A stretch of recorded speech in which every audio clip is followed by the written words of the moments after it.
Start करें। देखिए, हम एक छोटा सा टॉपिक लेंगे जिसका नाम क्या होगा, ईवीएस। एक छोटा सा टॉपिक डील करेंगे जिसका नाम क्या चीज है, ईवीएस। और इसी ईवीएस के अंदर आप याद कीजिए, आपको एक टॉपिक पढ़ना होता है जिसको आप क्या कहते हैं, फूड कहते हैं। या इसी फूड को एक और नाम से जाना जाता है जिसका नाम होता है कौन सा चीज, न्यूट्रिशन। क्या नाम होता है, न्यूट्रिशन। या इसी न्यूट्रिशन को हम लोग क्या चीज कहते हैं, पोषण कहते हैं। क्या कहते हैं, पोषण। बोलते रहिएगा जोर जोर से। तो अगर एक बात हम कह दें कि ये है न्यूट्रिशन, या इसी न्यूट्रिशन को क्या कहते हैं, पोषण। या पोषण को और एक नाम अभी जो थोड़ी देर पहले हम नाम सुने जिसका नाम क्या चीज होता है, भोजन। जिसका नाम क्या चीज है, भोजन।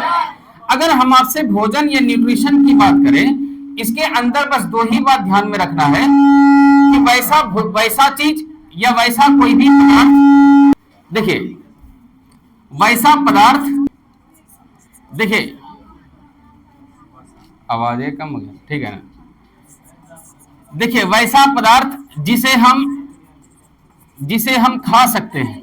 क्या कर सकते हैं जी, खा सकते हैं। इसे ही हम लोग क्या कहते हैं, भोजन कहते हैं। गौर से सुनिएगा, इधर पीछे प्राणी, ये क्या है, भोजन। भोजन को ही क्या कहते हैं, पोषण। और इन दोनों की परिभाषा ये है कि वैसा पदार्थ, और ये पदार्थ होना चाहिए कि खाद्य पदार्थ। कैसी पदार्थ, खाद्य पदार्थ। जो कि वैसा पदार्थ जिसे हम क्या कर सकते हैं, खा सकते हैं। ऐसे ही खाने वाले चीज को हम लोग क्या कहते हैं, भोजन। अब सवाल ये आया, सर हम भोजन खाते क्यों हैं, या पोषण हम लेते क्यों हैं। बस एक ही कारण होता है, किसी भी चीज का मुख्य जो उद्देश्य होता है खाने का, ये खाने का मुख्य उद्देश्य होता है एक चीज, जो कि होता है क्या चीज करना, ऊर्जा प्राप्त करना। कौन सा चीज प्राप्त करना, ऊर्जा प्राप्त करना। मतलब अगर ऊर्जा प्राप्त कर रहे हैं तो ऊर्जा प्राप्त करने का मुख्य कारण होगा कि हम लोग सर किसी भी चीज को आसानी से क्या कर सकते हैं, काम कर सकते हैं। क्या कर सकते हैं, काम। तो अगर एक बात आया कि सर भोजन उसको, जो कि वैसा पदार्थ जिसको हम आसानी से खा सकते हैं, वैसे ही चीज को क्या कहते हैं, भोजन। और भोजन का मुख्य उद्देश्य क्या करना, भोजन ऊर्जा प्राप्त करना। और ऊर्जा प्राप्त करने का मुख्य कारण है कि सर हम किसी भी काम को करना, या किसी भी काम करने की क्षमता को बढ़ाना। और जब काम की क्षमता को बढ़ाएगा उसे ही हम लोग क्या कह देते हैं, भोजन कहते हैं। अब दूसरा बात आपके पास आया कि सर जब हम लोग भोजन ले रहे हैं और ऊर्जा प्राप्त कर रहे हैं, तो हमारे शरीर के अंदर ऊर्जा देगा तो देगा कौन, और ऊर्जा अपने शरीर के अंदर देता है, एक का नाम होता है जिसको हम लोग कहते हैं कार्बोहाइड्रेट। क्या नाम होता है जी, कार्बोहाइड्रेट। हो सकता है कि हमारे शरीर के अंदर ऊर्जा प्राप्त कराने के लिए जिसका नाम क्या होगा, प्रोटीन। हो सकता है कि हमारे शरीर के अंदर ऊर्जा प्राप्त कराएगा जिसका नाम होगा फैट, और दूसरा कौन सा होगा, लिपिड। और एक होगा जिसका नाम होता है, जिसको हम लोग कहते हैं कौन सा चीज, विटामिन कहते हैं। ये सारा कुछ हमारे इस भोजन के अंदर मौजूद रहता है। और इसी के अंदर से ये जब सभी आपस में मिल जाता है ना, ये सभी आपस में मिल जाता है, तब हमारे शरीर को मिलता है क्या चीज, ऊर्जा। या इसी ऊर्जा को इंग्लिश में एक नाम डालते हैं जिसको हम लोग क्या चीज कहते हैं, एनर्जी कहते हैं। क्या चीज कहते हैं, एनर्जी। इतना बात समझ में आया। भोजन कहते हैं किसको, समझ में आया कि नया। भोजन किसको कहते हैं, जिसको हम क्या कर सकते हैं, खा सकते हैं, उसे ही क्या कहते हैं, भोजन। भोजन का मुख्य उद्देश्य आपका क्या करना, ऊर्जा प्राप्त। ऊर्जा किस लिए लेना, क्योंकि आप आसन या काम करने की क्षमता को बढ़ाने का भी काम कौन करता है, ऊर्जा। ऊर्जा किसके किसके द्वारा आता है, चाहे तो हो सकता है आपके भोजन के अंदर क्या होगा, आपके भोजन के अंदर क्या होगा, कार्बोहाइड्रेट। या हो सकता है कौन सा, प्रोटीन। या हो सकता है कौन सा, फैट एंड लिपिड। या हो सकता है क्या चीज, विटामिन। कोई दिक्कत इसके अंदर। अब एक बात आया कि जब भी हम लोग भोजन ले रहे हैं सर, तो भोजन को छोटे छोटे टुकड़ों में बदलना होगा ना। अगर मान लिया जाए कि ये फूड है, तो फूड अभी है लार्ज पार्टिकल। कैसा पार्टिकल, लार्ज पार्टिकल। और लार्ज पार्टिकल को ही हम लोग क्या बड़ा टुकड़ा कह सकते हैं या नहीं कह सकते, आया ना। आप जैसे कि एक प्लेट है, ये प्लेट में चावल भी होगा, आया ना। चावल के साथ कुछ भी रोटी भी हो सकता है, या अदर भोजन भी हो सकता है कि नहीं हो सकता है। इसी के अंदर क्या लिक्विड भोजन हो सकता है कि नहीं हो सकता है, लिक्विड भोजन भी हो सकता है। तो अगर ये लिक्विड भोजन है, या अगर मान लिया जाए कि चावल है, रोटी या कोई भी अन्य भोजन है, तो क्या इन भोजनों से डायरेक्ट हमको ऊर्जा मिलेगी क्या, है ना।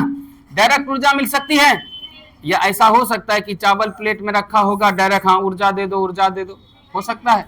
या ऐसा रोटी रखा हुआ है, भैया रोटी ऊर्जा दे दो, ऊर्जा दे दो, ऐसा हो सकता है क्या? नहीं। इसका मतलब ये चीज हो गया कि इस भोजन के साथ कुछ ना कुछ हमको प्रतिक्रिया करना पड़ेगा। बोलिए हाँ या ना, करना पड़ेगा कि नहीं? अगर प्रतिक्रिया करना पड़ेगा तो इसको हमको टुकड़ों में बदलना होगा, और वो टुकड़ा बदलना होगा किस टुकड़ा के अंदर? छोटा टुकड़ा के अंदर। किसके अंदर? छोटे टुकड़े। कहने का मतलब ये हुआ कि अगर ये आपका अभी किस टुकड़ा में था? बड़ा टुकड़ा में, और बड़े टुकड़े में बदलना होगा किस टुकड़े में? छोटे टुकड़े। क्या यहाँ पर कुछ ना कुछ अभिक्रिया होगा या नहीं होगा? कि होगा कि नहीं होगा? कुछ ना कुछ आपका रिएक्शन चलेगा कि नहीं चलेगा? चलेगा। इसका मतलब जब बड़े बड़े टुकड़ों को छोटे छोटे टुकड़ों में बदला जाता है, ऐसे ही चीज को हम लोग कहते हैं क्या चीज? पाचन कहते हैं। या ऐसे ही चीज को हम लोग कहते हैं एक नाम, जिसका नाम होता है क्या चीज? डाइजेशन। जिसका नाम क्या होता है? डाइजेशन। या डाइजेशन बोले या हिंदी में इसको क्या बोले? पाचन। और पचने की प्रक्रिया को ही हम लोग कहते हैं पाचन क्रिया। पचने की प्रक्रिया को क्या कहते हैं? पाचन क्रिया। या इसे ही हम लोग कहते हैं इंग्लिश में एक नाम, जिसको हम लोग क्या कह दिए? डाइजेशन कह दिए। क्या कह दिए? डाइजेशन। डाइजेशन का मतलब क्या हुआ? अब एग्जैक्ट आप समझिएगा कि डाइजेशन का मतलब क्या हुआ। अगर मान लो कि भोजन है, और भोजन के रूप में आपके प्लेट के अंदर ये, यहां तक क्लियर है? सभी का यहां तक क्लियर है ना? डाइजेशन तक क्लियर? किसी को कोई किंतु परंतु है तो बताइए, रिपीट कर देंगे। किसी को कोई दिक्कत? नया वाले को किसी को तरह कोई दिक्कत? कोई दिक्कत सर? बोलिए ना, है ना सर? क्या मुस्कुरा देते हैं बीच में आप भी? सुनिए अब अगर गौर से सुनिएगा। अभी हम क्या बात कर रहे थे कि मान लिया जाए कि भोजन है भोजन। अब भोजन करने के लिए तैयार है, पाचन करना था, गेन करना था जी। अगर पाचन का मुख्य मतलब क्या होता है वो बात समझिएगा थोड़ा सा। देखिए जब भी पढ़िए थोड़ा सा डिटेल पढ़िएगा, ताकि आपको जितना भी पीछे का कुछ डाउट वगैरह है ना वो क्लियर हो जाए। तो अगर भोजन है, और इस भोजन के अंदर, अगर आपके भोजन के अंदर मान लिया जाए कि यह है आपका कार्बोहाइड्रेट। क्या चीज है? कार्बोहाइड्रेट। ये कार्बोहाइड्रेट है। दूसरा मान लेते हैं कि आपका क्या है? प्रोटीन है। दूसरा क्या है? प्रोटीन है। और तीसरा मान लेते हैं कि क्या है? एक फैट है। समझने के तौर पर हम लिए कि आपके भोजन के अंदर ये तीन चीज है। और जो भी हम लोग भोजन करते हैं मुख्यतः तीन चीज होता है। आप चावल खाते हैं उसके अंदर कार्बोहाइड्रेट है, दाल होगा, कुछ भी होगा, इसमें तेल होगा तो उसके अंदर फैट होगा। तो ये मुख्य रूप से रहता है आपके भोजन के अंदर। हम कह दे सर कार्बोहाइड्रेट है, और कार्बोहाइड्रेट केवल कार्बोहाइड्रेट रहकर रह जाए तो क्या ये पाचन हो सकता है क्या? आप अगर जाते हो कहीं मिल जाते हैं, तो मिल के अंदर लेके गए गेहूं। क्या लेके गए सर? गेहूं लेके गए। और घर वाला आपको कह दिया जाओ बेटा बेटी जाओ उसको आटा पिसा के लाओ। आप अगर घर दोबारा गेहूं ही घुमा कर लेकर आ गए, क्या आपका गार्जियन मानेगा कि आप गए थे मिल? नहीं। क्यों? क्योंकि आप प्रोडक्ट में बदल कर नहीं दिए हैं। तो इसी तरह से जब गेहूं अगर आटा में बदल जाए, किस में बदल जाए? आटा में बदल जाए, इसका मतलब कि इस गेहूं का प्रोडक्ट हमको मिला कि नहीं मिला? उसी तरीके से जब आपके भोजन के अंदर कार्बोहाइड्रेट है, और वो कार्बोहाइड्रेट का कार्बोहाइड्रेट ही रह जाए, तो क्या हम पाचन कर सकते हैं क्या? क्या उसको हम ये कहेंगे कि ये सर ये टुकड़ों में बदल चुका है? कह सकते हैं। या आपका प्रोटीन केवल प्रोटीन में ही रहे तो हम कह सकते हैं टुकड़ों में बटा है। या फैट आपका फैट में ही रह जाए तो कह सकते हैं टुकड़ों में बटा है। नहीं, इसका मतलब ये होगा सर ये कार्बोहाइड्रेट अभी बड़ा टुकड़ा में है, और हम जानते हैं पाचन की प्रक्रिया में ये हुआ था कि बड़ा टुकड़ा बदला है किसके अंदर? छोटे टुकड़े में। तो उसी तरीके से जब ये कार्बोहाइड्रेट है, बड़ा टुकड़ा है, तो बड़ा टुकड़ा को छोटा टुकड़ा में बदलना होगा कि नहीं बदलना होगा? जब इसको बड़ा छोटा टुकड़ा में बदलना होगा तो कार्बोहाइड्रेट टूटेगा कि नहीं टूटेगा? टूटेगा। और जब ये कार्बोहाइड्रेट टूटता है ना, तो बनता है आपके शरीर के अंदर एक चीज जिसका नाम होता है क्या चीज? ग्लूकोज। क्या नाम होता है? ग्लूकोज। जब ये कार्बोहाइड्रेट ग्लूकोज में बदल जाए तो हम ये कह सकते हैं कि सर ये कार्बोहाइड्रेट का यहाँ पर डाइजेशन हो गया। कह सकते हैं नहीं कह सकते हैं? क्यों? क्योंकि ये अभी किस टुकड़ा में था आपका? बड़ा टुकड़ा में। किस टुकड़ा में था? बड़ा टुकड़ा में। अब ये बदल गया किस टुकड़ा में? छोटा टुकड़ा में। किसमें बदल गया? छोटा टुकड़ा में। और जब बड़ा टुकड़ा को छोटा टुकड़ा में बदला जाता है, इसे ही हम क्या कहते हैं? डाइजेशन। या इसे ही हम लोग क्या कहते हैं? पाचन कहते हैं। दूसरा बात आपके पास आया, सर ये आपका प्रोटीन है, और प्रोटीन जब पाचन होता है तो एक एसिड में टूटता है, और उस एसिड का नाम होता है एमिनो एसिड। कौन सा एसिड? Amino acid. और जब ये एमिनो एसिड में आपका टूट जाएगा, तभी ये क्लियर हो जाएगा कि इसका भी आपने क्या किया है? डाइजेशन किया है। क्या किया है? डाइजेशन। या इसका भी आपने क्या किया है? पाचन किया है। तीसरी बात आया आपके पास, मान लिया जाए कि ये फैट है, कौन सा चीज है, फैट, और फैट टूटता है एक एसिड में, जिस एसिड का नाम होता है फैटी एसिड। कौन सा एसिड, फैटी एसिड। तो इस तरह से आपके शरीर के अंदर या आपका जो भोजन होगा वो आपके शरीर का उसका पाचन शरीर कराता है, और कार्बोहाइड्रेट को तोड़ देता है किसके अंदर, ग्लूकोज के अंदर, प्रोटीन को तोड़ देता है किसके अंदर, एमिनो एसिड के अंदर, और फैट को तोड़ देता है किसके अंदर, फैटी। बोलिए कार्बोहाइड्रेट किसमें टूटा, पीछे पानी बोलिएगा सर। कार्बोहाइड्रेट किसमें टूटा, ग्लूकोज में। प्रोटीन किसमें टूटा, एमिनो एसिड में। फैट किसमें टूटा, फैटी एसिड। कार्बोहाइड्रेट किसमें टूटा, ग्लूकोज में। अब प्रोटीन किसमें टूटा, एमिनो एसिड में। फैट किसमें टूटा, फैटी एसिड में। ये टूटने का मेन कारण आपका क्या होना है, डाइजेशन। मेन कारण आपका क्या होना है, पाचन होना है। और यदि पाचन हो रहा है तब इन्हीं सभी मिला करके ये जितना भी आपका टूटा और यही आपस में मिलता है, और आपस में मिलने के बाद आपके शरीर के अंदर कहां चला गया, आपके शरीर के अंदर प्रदान करता है आपका कौन सा चीज, ऊर्जा, जिसको हम लोग कहते हैं कौन सा चीज, एनर्जी कहते हैं। इतना कहीं को दिक्कत, बोलिए दिक्कत इसमें, ऊर्जा कैसे मिल गया, पता चला कि नहीं चला। लेकिन एक बात, पाचन होगा तो होगा कैसे, तोड़ेंगे तो तोड़ेंगे कैसे। हमारे शरीर के अंदर तो कोई कैंची नहीं लगा हुआ है, कोई हथौड़ा तो नहीं है कूट कूट कर करेंगे उसको। जब ये टूटेगा, टूटने का मुख्य कारण होता है आपके शरीर के अंदर, मुंह के अंदर मौजूद रहना क्या चीज, दांत मौजूद रहना। क्या रहना, तीत मौजूद रहना। और तीत को ही हम लोग क्या कहते हैं, दांत कहते हैं। क्या कहते हैं, दांत। अगर हम कह दें कि अगर दांत है ये, तो दांत आपके शरीर में है टोटल कितना, 32। ये 32 तब होगा जब आप एडल्ट होंगे। कौन सा चीज, एडल्ट होंगे। एडल्ट का मतलब ये होगा कि जब ये 18 साल की उम्र के बाद की अवस्था जब आ जाएगी आपके पास, तभी आपके पास कुल संख्या दांतों की कितनी होगी, 32। या 18 साल से जो पहले होंगे उसके अंदर कुल संख्या कितनी होगी, 20, लगभग 20।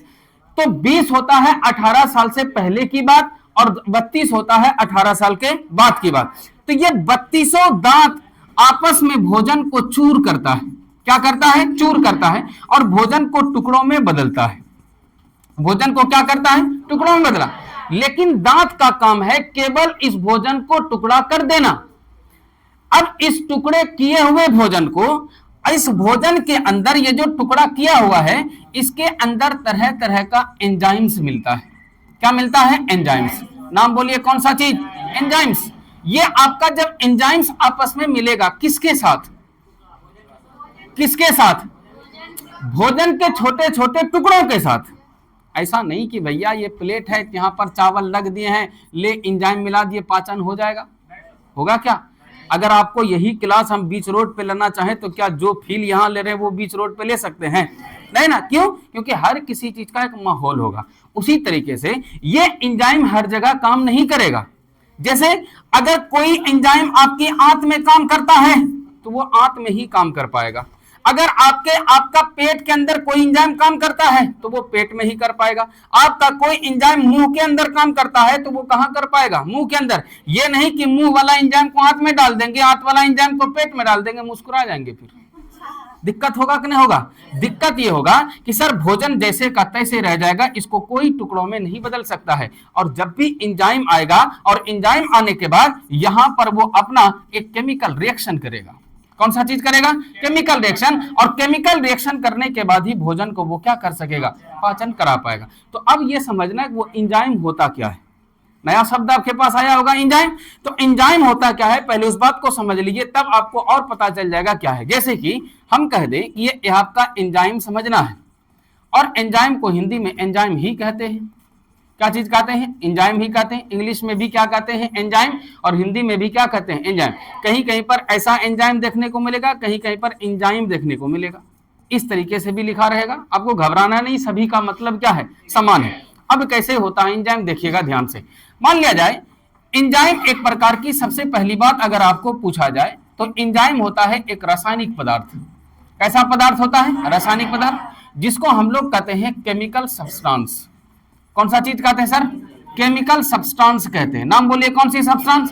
Chemical substance. ये इसको हम लोग एक पदार्थ, जिस पदार्थ को हम लोग क्या बोले, रासायनिक पदार्थ। नाम बोलिए कौन सी पदार्थ? रासायनिक पदार्थ। जो कि ध्यान से समझिएगा, जो कि किसी भी रिएक्शन को, कोई भी अभिक्रिया हो रहा होगा, इस अभिक्रिया के दर को, क्या चीज, अभिक्रिया के दर को चाहे तो बढ़ा देगा, चाहे तो क्या करेगा, घटा देगा। फिर से समझिएगा क्या बोले। एंजाइम एक प्रकार की कैसी पदार्थ, रासायनिक पदार्थ, जो किसी भी अभिक्रिया के किसको, दर को चाहे तो क्या करे, बढ़ा दे, चाहे तो क्या करे, घटा दे। ऐसे ही चीज को क्या कहते हैं, एंजाइम। क्या कहते हैं, एंजाइम। अब जैसे कि मान लिया जाए आप भोज में गए, क्या चीज गए, भोज में गए, दावत में गए जी, अल्लो दावती, तो आकर वो तो बत, कोई दिक्कत, दावत हो गया।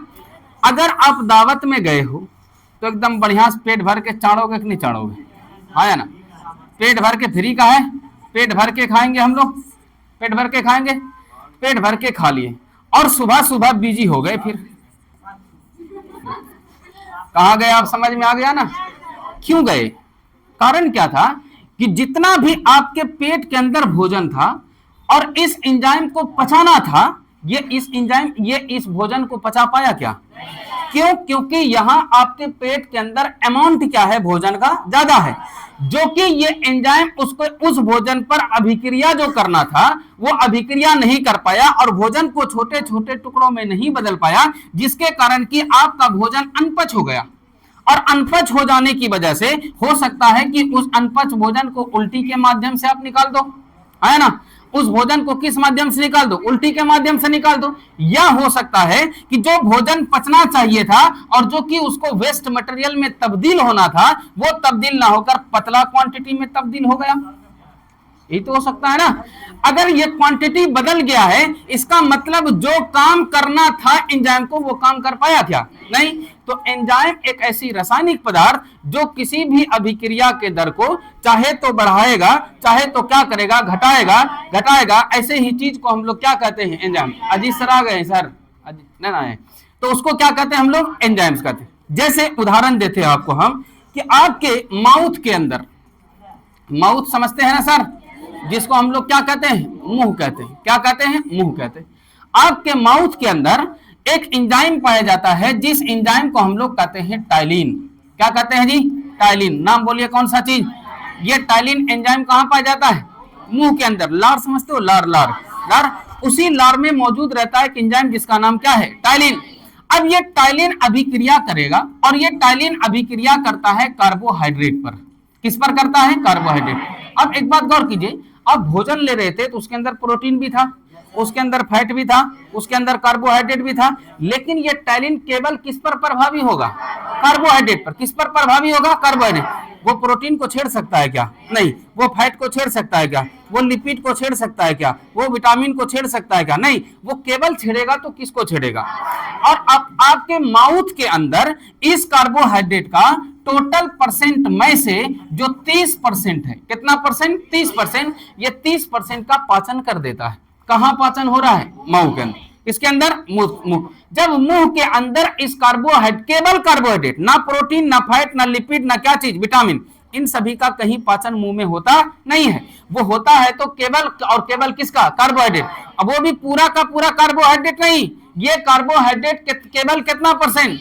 इसका मतलब ये कार्बोहाइड्रेट जो 30% पाचन किया है, तो क्या ये कार्बोहाइड्रेट ग्लूकोज में बदला होगा कि नहीं बदला होगा। क्योंकि आपको थोड़ी देर पहले बताए कि सर कार्बोहाइड्रेट जब ही पाचन होगा, ये कार्बोहाइड्रेट तभी पाचन होगा जबकि ये बदल जाएगा किसके अंदर, ग्लूकोज के अंदर।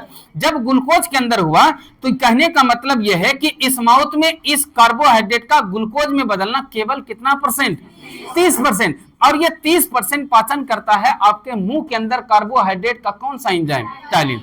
अब बचा हुआ जो कार्बोहाइड्रेट आपका जो 70% आपका बच गया है, कौन सा कितना परसेंट, 70% जो आपका बच गया है, ये बचे हुए भोजन का पाचन जो होगा वो होगा पेट के अंदर, जिसको हम लोग हिंदी में अमाशय कहते हैं।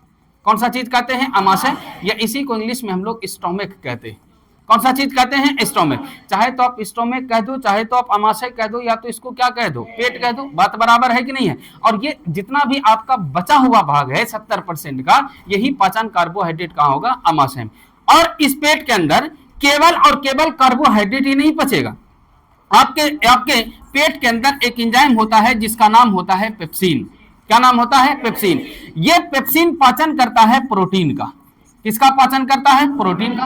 और प्रोटीन आपको थोड़ी देर पहले बताए कि प्रोटीन जब भी पचेगा तो वो किसमें टूटेगा? एमिनो एसिड में। किसमें टूटेगा? Amino acid. और ये एमिनो एसिड जो पूर्ण रूप से जो पाचन करा रहा है वो कौन सा एंजाइम करा रहा है? पेप्सिन। और ये प्रोटीन का पाचन कहां होता है? आपके पेट के अंदर।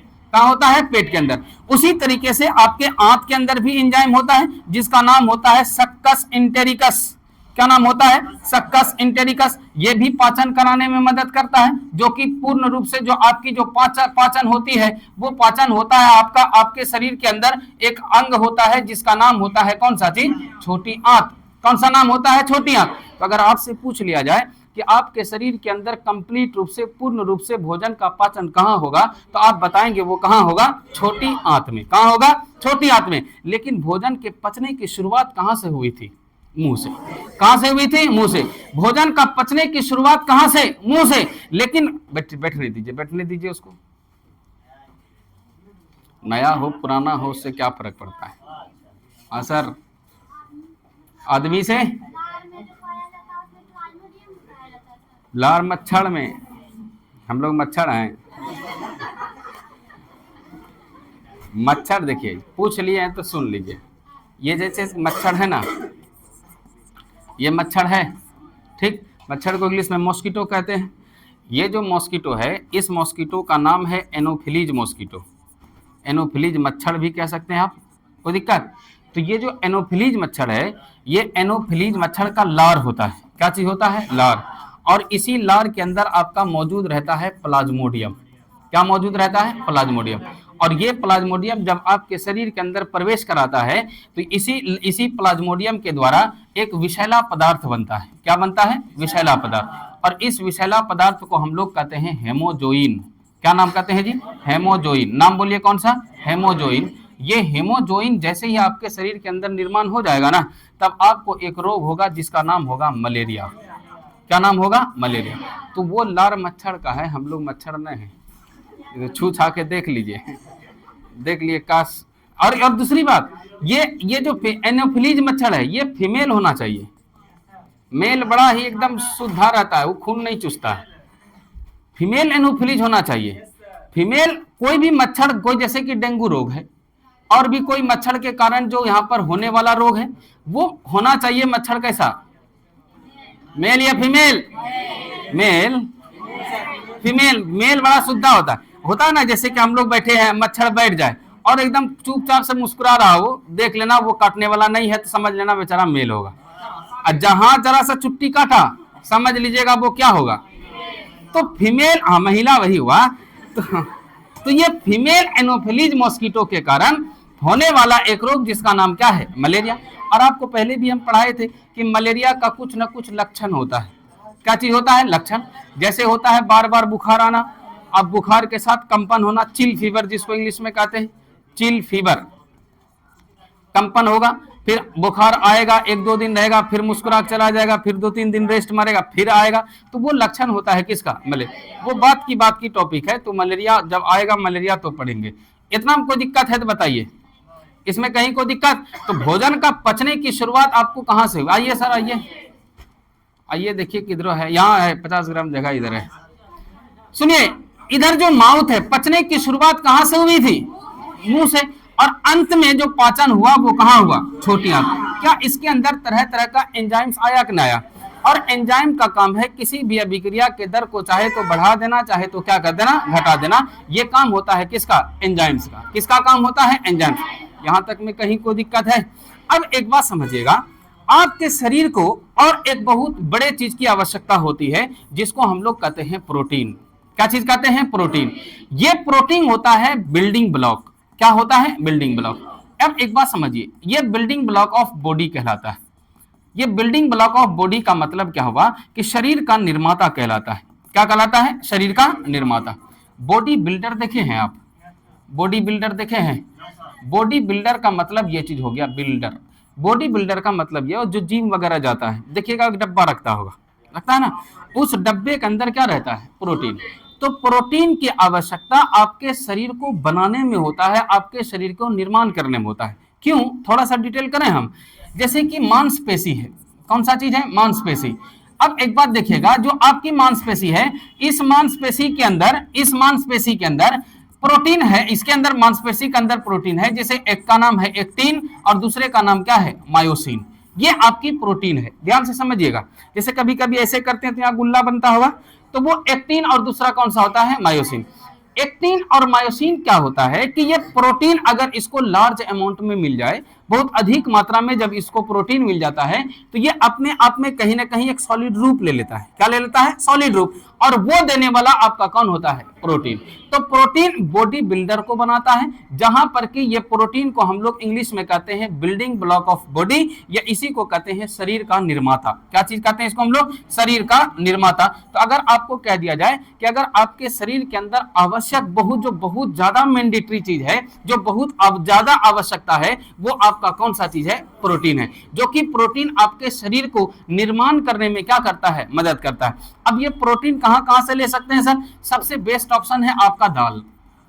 कौन सा चीज है, दाल। जितना भी आपका दलहन पौधा है, जितना भी आपका कैसा पौधा, दलहन, जितना भी दलहन पौधा है, इस दलहन पौधे के अंदर जो दाल निकालते हैं आप ना, वो आपको क्या देता है, प्रोटीन। और भी इससे अच्छा है कि आप चिकन का प्रयोग करें। किसका प्रयोग करें, चिकन। चाहे तो आप वहां पर अंडा का प्रयोग करें। किसका प्रयोग करें, अंडा का। या जो भी आपका मांस है उसका प्रयोग हम लोग करते हैं, तो वहां से भी हमको क्या मिल जाता है, प्रोटीन। लेकिन प्रचुर मात्रा में हमको दाल से या तो चिकन से मिल सकता है आपका क्या चीज, प्रोटीन। दूसरा आपके पास आता है जिसका नाम होता है विटामिन। क्या नाम होता है, विटामिन। अब देखिए, अब ये विटामिन के बारे में थोड़ा सा समझिएगा कि ये विटामिन जो है आपके शरीर के अंदर बनता नहीं है।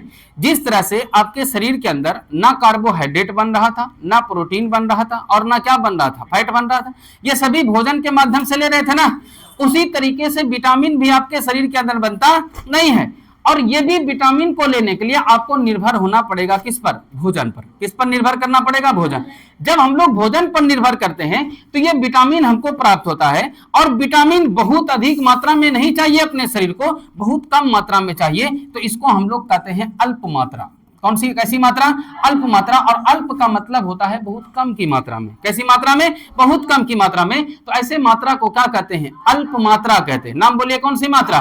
तो अल्प मात्रा में हमको क्या चाहिए, विटामिन, जो कि हमारे शरीर के अंदर इसका निर्माण नहीं होता है। और जब भी ये होगा तो ये हमको लेना पड़ेगा कहीं ना कहीं, किससे, भोजन से। किससे लेना पड़ेगा, भोजन से। और भोजन से ही हम लोग ग्रहण करते हैं क्या चीज, विटामिन। अब विटामिन तरह तरह का है, जैसे कि मान लिया जाए, जैसे हम नाम सुने, विटामिन ए का नाम सुने, दूसरा नाम सुने विटामिन बी का नाम सुने, तीसरा नाम विटामिन सी का नाम सुने, तीसरा नाम विटामिन डी का नाम सुने, और नाम सुने विटामिन ई का नाम सुने, और नाम सुने क्या चीज, विटामिन के का नाम सुने। ये तरह तरह की विटामिन होती है। अगर इसको एकदम अच्छे से याद रखना पड़े तो आप रख दो एडेक्ट। क्या नाम रख देना, एडेक्ट। Vitamin A, vitamin D, vitamin E, vitamin K और विटामिन बी। कहीं कहीं आपको ये ऐसे भी याद रखना पड़ेगा, अटैक बी। क्या नाम रखना पड़ेगा, अटैक बी। ए का मतलब क्या, विटामिन ए, डी का मतलब विटामिन डी, ई का मतलब विटामिन ई, और इसका मतलब विटामिन के, और इसका मतलब कौन सा, विटामिन बी। तो अगर आपको बोला विटामिन सी भी होता है बाबू, और कोई दिक्कत, और कोई दिक्कत, आपको सीटेट पढ़ना है पूरा, बीपीएससी नहीं पढ़ना जो आपको सब चीज बताए। सीटेट में जितना पार्ट रहेगा ना बताएगी जी। सुनिए अब इधर ध्यान से। तो विटामिन जो आपके शरीर के अंदर निर्माण नहीं हुआ, लेकिन आपको विटामिन चाहिए कि नहीं चाहिए, चाहिए। अब जैसे कि मान लिया जाए, एक बहुत बड़ा आपको कंफ्यूजन होता है विटामिन डी को लेकर। क्या चीज, विटामिन डी को लेकर। आप ये कहते हैं सर विटामिन डी हमारे शरीर के अंदर बनता है। सही बात है, हमारे शरीर के अंदर विटामिन डी बनता है। तो अगर आपको एक बचपन में ये अभी भी सुनते होंगे, विटामिन डी धूप से बनता है। किससे बनता है, धूप से। जो आपकी सूर्य की प्रकाश है, किससे है, सूर्य की प्रकाश। यह सूर्य के प्रकाश में, या इसको इंग्लिश में क्या कहते हैं, सनलाइट। क्या कहते हैं, सनलाइट। जब ये सनलाइट के पास जाते हैं ना सर, विटामिन डी हमको मिलता है। इसका मतलब ये चीज हो गया, उस धूप में विटामिन डी होगा। यस सर, तब धूप आए, बोलिए बोलिए, या खाली सर बोल देते हैं जी। जैसे आप सुनते हैं ना कि धूप में जाने से विटामिन डी प्राप्त होगा, सुनते हैं ना ऐसा।